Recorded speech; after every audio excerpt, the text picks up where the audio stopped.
Studio discussion. Studio பொறுத்த வரைக்கும் என்ன தகவல் அப்படின்னா, சோப்பனாங்கி டிஸ்கஷன். சோப்பனாங்கி பொறுத்த வரைக்கும் அது ஒரு நரகத்துலேருந்து வந்த ஒரு கேரக்டரு. மனித நிலையோட ஓரளவு சக்தி வாய்ந்த ஒரு கேரக்டராகவும், இந்த காட் முருகனை தோது பார்த்ததாகவும் அப்படிலாம் இருந்தாலுமே அதுக்கு என்ன கான்செப்ட் அப்படின்னா, அதுக்கு ஒரு நிலையில் வந்துட்டு பார்த்திங்கன்னா பிரைன் ஆக்சஸ் பவர் கிடச்சிருச்சு. ஓகே. அது இல்லாமல் அது நிறைய ஆரம்ப நிலையில் ஓரளவு தோது பார்த்ததுனால இப்போ அதோட ஒரு முதன்மையான இடத்துல இருக்குதுன்னு வச்சுக்கோங்க. இப்போ சோப்பனாங்கி தோது பார்த்து ஒரு சாஃப்ட்வேர் இன்ஸ்டால் பண்ணால் தான் நிறையா சிஸ்டத்தில் வந்து சாஃப்ட்வேர் வந்து கரப்ஷன் ஆகாமல் சரியாக இயங்கும். அப்போ அப்படின்றப்போ சோப்பனாங்கி நம்ம தோது பார்க்கணும். சோப்பனாங்கி நிச்சயமாக தோது பார்க்கறதுன்றது ஒரு பெரிய விஷயம் கிடையாது. ஆனால் காசு தர மாட்டேங்குது, அதுதான் பெரிய விஷயமா இருக்குது. அதுக்கு அது மண்டையிலே ஏற மாட்டேங்குது. காசு இருந்தால் தான் எல்லாம் தோதாகன்றதே புரிய மாட்டேங்குது. அது மட்டும் புரிஞ்சிச்சுன்னு வச்சுங்க, சோப்பனாங்கி மட்டும் அட்லீஸ்ட் ஒரு 50,000 காசு கொடுத்துச்சுன்னு வச்சுங்க.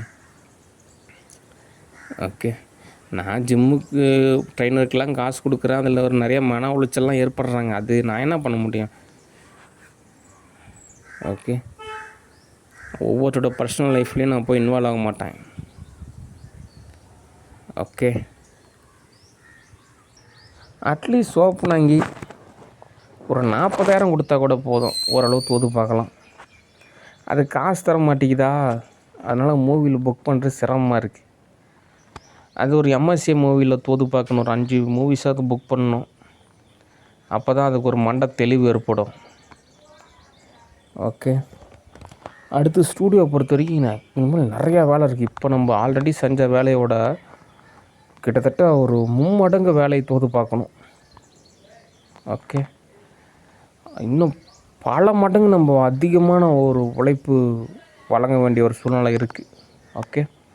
சரி, அடுத்து Valluvar movie discussion. Valluvar movie பொறுத்த வரைக்கும் ஸ்டாலின் வந்து நடிக்கிறேன் அப்படின்றாரு. அதுக்கு என்ன காரணம் அப்படின்னா, ஒரே உலக ரீதியாக சொல்கிறாரு.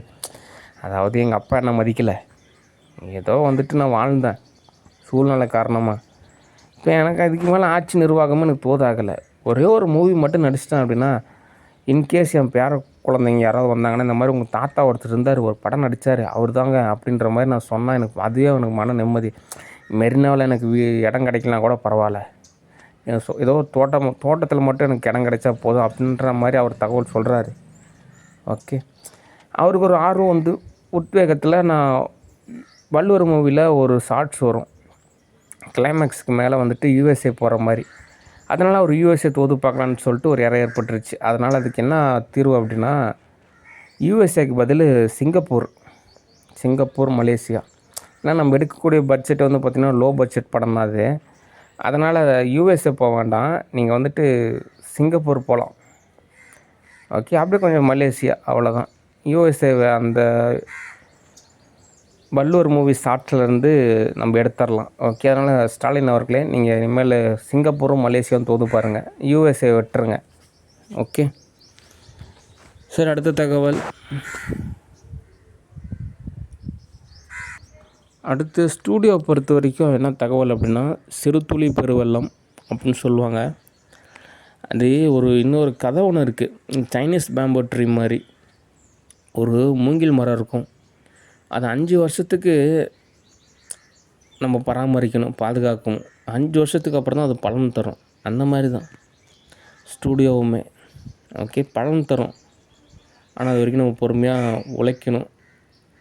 ஓகே. உழைப்புனா எப்படி உழைக்கணும் அப்படின்னா, அதிகாலையிலேருந்தே உழைப்பு இருக்கணும்.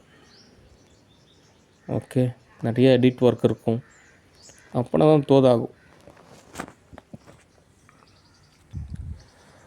மேக்ஸிமம் வந்துட்டு நானே ஓரளவு எல்லா வகையிலையும் தோது பார்க்கலான் இருக்கேன். ஓகே.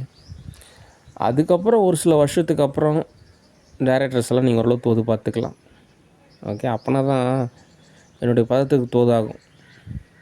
ஏன்னா தயங்கிக்கிட்டே இருந்தோம் அப்படின்னா தயங்கிக்கிட்டே தான் இருக்கணும். ஓகே. அதனால் ஸ்டூடியோவில் எக்கச்சக்கமான வேலை இருக்குது, நேரில் சந்திக்கணும், அப்படின்னா தான் தோதாகும். ஓகே. இரவு பகல்னு நினைக்காதீங்க, வருஷ கணக்கில் நம்ம ப்ராஜெக்ட் செய்கிறோம், அதனால் தோது பார்க்கணும். ஓகே.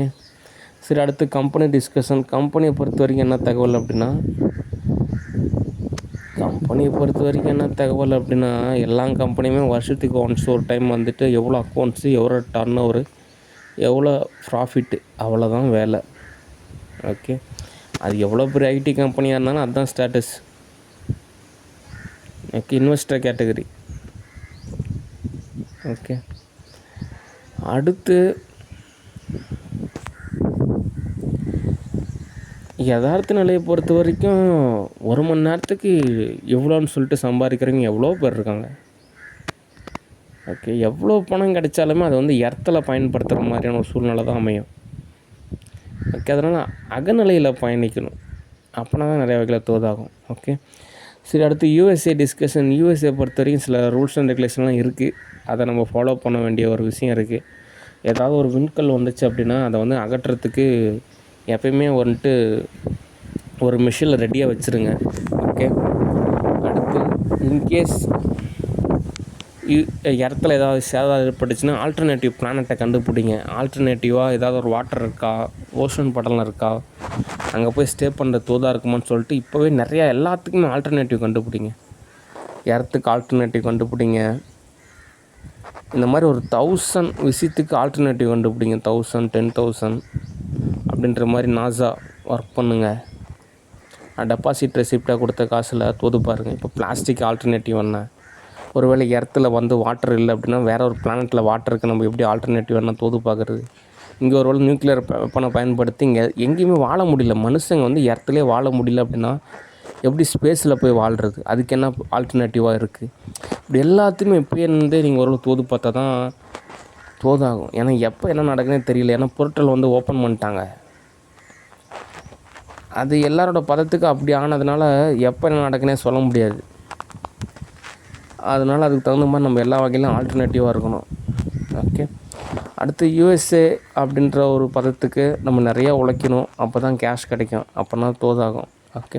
ஆனால் இது எல்லாமே ஒரு சாதாரணமான விஷயம் தான். ஏதோ ஒரு விஷயம் மைனஸாக இருக்குது, அதை மட்டும் கண்டுபிடிச்சிட்டோம் அப்படின்னா எனக்கும் காசு கிடச்சிரும், மற்றவங்களுக்கும் காசு கிடச்சிரும். அது என்னென்னா கண்டுபிடிக்கணும். ஏதோ ஒரு வகையில் ஒரு விஷயமா இருக்குது. எதனால் காசு கிடைக்கிறது காலதாமதமாகுதுன்னு கண்டுபிடிச்சிட்டா போதும், அவ்வளோதான் வேலை. ஓகே.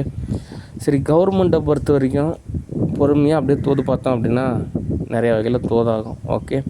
சரி, இன்றைக்கு தகவல் போதுமானது. நன்றி, வணக்கம், பாய்.